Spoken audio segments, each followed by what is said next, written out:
Mitsubishi Debonair, S11A, S12A, 1986–92.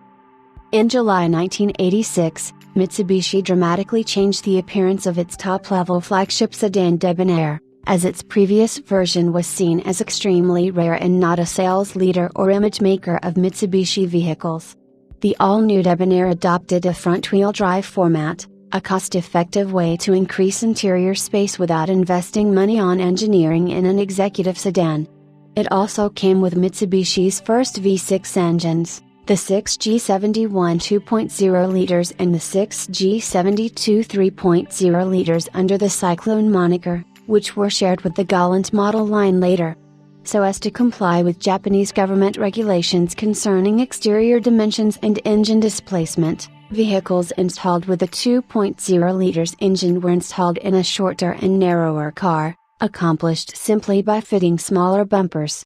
Fitted with a 150 PS, 110 kilowatts, 3-liter V6, the Debonair would reach 195 km per hour, 121 miles per hour, if it wasn't for the mandatory 180 km per hour, 111.8 miles per hour, limiter used in Japanese cars.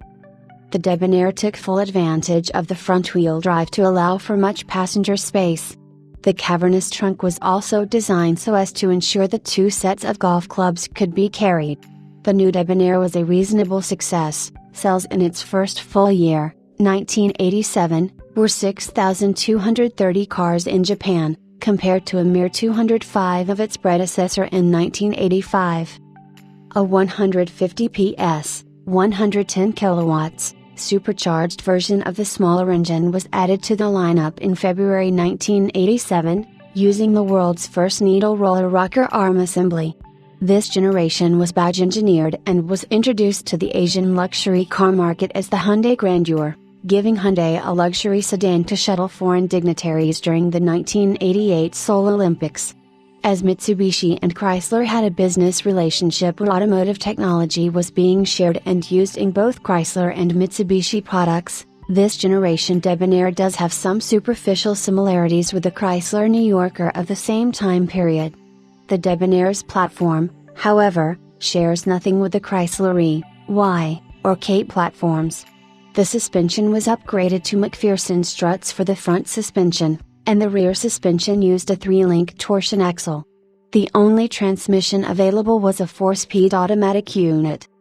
Unusually for Japan, there was also a full-stretch limousine version available briefly, beginning in 1987.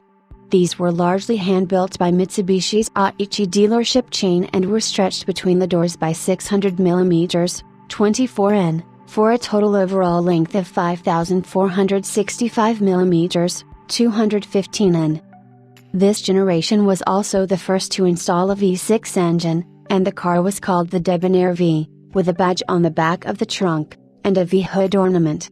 The name also continued the naming of the various iterations of the previous generation Debonair by Roman numerals 1, 2, 3, and 4, an approach shared with the North American Lincoln Mark series and the Jaguar Mark I on a luxury car. The Roman numeral identification approach was also used on Mitsubishi's top-of-the-line sports car, the Mitsubishi Starion, to identify specific trim packages. In the fall of 1989, a twin-cam version of the 3-liter V6 with 4 valves per cylinder was introduced, by which time the supercharged 2-liter was dropped as the regular 2-liter engine received a power upgrade.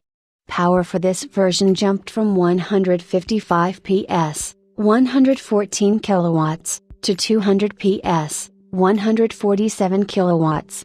This engine became the only option for the AMG version.